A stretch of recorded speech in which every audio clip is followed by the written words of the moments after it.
Kings Island is one of the best amusement parks in the country and is located in Mason, Ohio. This amazing park in the Cedar Fair chain, the same company that owns other parks, such as Cedar Point and Worlds of Fun.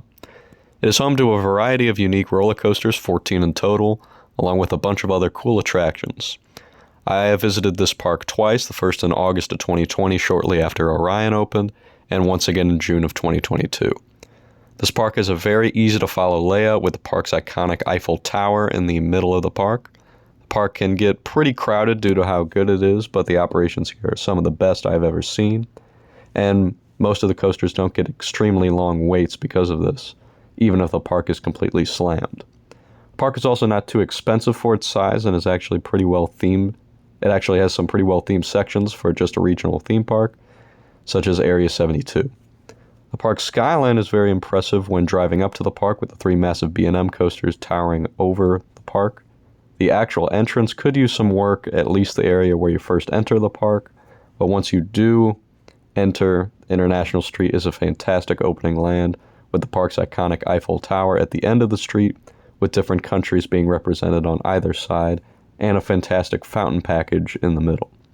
You can then either go left towards the Action Zone and Coney Mall, or right towards Planet Snoopy and Rivertown.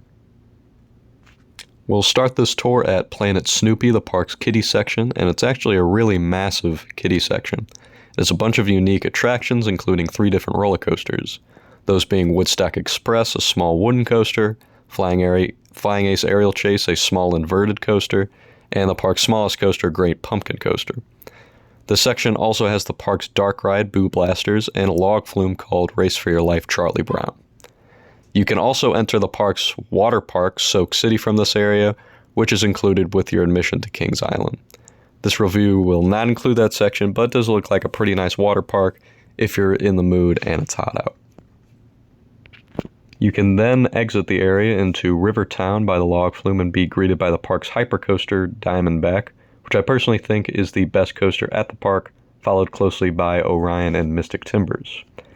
You can then venture further into Rivertown to go on Beast, which just had a major retracking for the 2022 season, making it even smoother and better, and Mystic Timbers, as well as the park's train and River Rapids ride. This section is easily has the best collection of coasters at the park, and has plenty of shade with trees all around you. You can also find the park's family launch coaster, Backlot Stunt Coaster, towards the edge of the section, near where Vortex once stood, which should hopefully be getting a replacement in the next couple years. The next section is the park's most classic area, Coney Mall. This section has one of the park's original coasters, the Racer, as well as many other classic amusement park flat rides. These include a Scrambler, a Wave Swinger, bumper cars, a Windseeker, and an antique car ride. This section also has the only entrance to the newly rethemed Area 72, which hosts the park's biggest roller coaster, the Giga Coaster Orion. Area 72 is pretty small but very well themed, with a car out front with a conspiracy theorist radio show telling you about what's going on in the area. The land also has the park's indoor launch coaster, Flight of Fear, with some very impressive theming in the queue line. This land also has many different Easter eggs to other rides in the park throughout the 2 attractions queue lines, which is also a very nice touch. The final major section in the park is Action Zone, but you can also go through Oktoberfest before entering the section from Coney Mall. That section doesn't have much, but it does include the park's Mine Train Adventure Express, as well as a swinging ship. In Action Zone, the coasters included are Banshee, a massive B&M inverted coaster, Bat, the park's classic Aero suspended coaster, paying tribute to a defunct coaster of the same name, and Invertigo, the park's inverted boomerang. The section also has the park's drop tower, a shoot-the-chutes water ride, and a giant frisbee. This section also has the entrance to the park's massive concert venue, Timberwolf, which still hosts some major concerts to this day.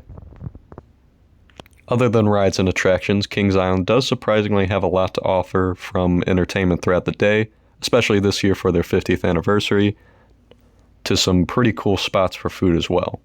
The entertainment at the park, especially for 2022, was very impressive, with little shows running periodically throughout the park each day, as well as fireworks and a parade at the end of the day, which was very high quality.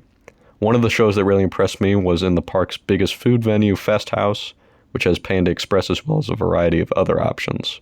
The show had a bunch of really good 70s songs, and you watched this show while you ate, and it was surprisingly high quality for a regional amusement park, so I would highly recommend seeing that. The park also has some very good merchandise for enthusiasts at various stores across the park, including nano coasters, t-shirts, coaster cutouts, and many other various coaster merch. Overall, Kings Island is one of the best parks in the country and has a really solid coaster lineup to back it up, along with great entertainment and park staff. It's definitely worth driving for more than 5 hours to get here because pretty much everything is high quality for a decent price as well. This park does get crowded for this reason though, so try and plan for a less crowded day, not during peak season if you can. But if you can, it's pretty hard to not have a great day at this park, whether it's slammed or not. And that's a wrap for this review of Kings Island in Mason, Ohio. Be sure to check out my other Kings Island coaster reviews, as well as my ranking of all the coasters in the park, and subscribe for more theme park content.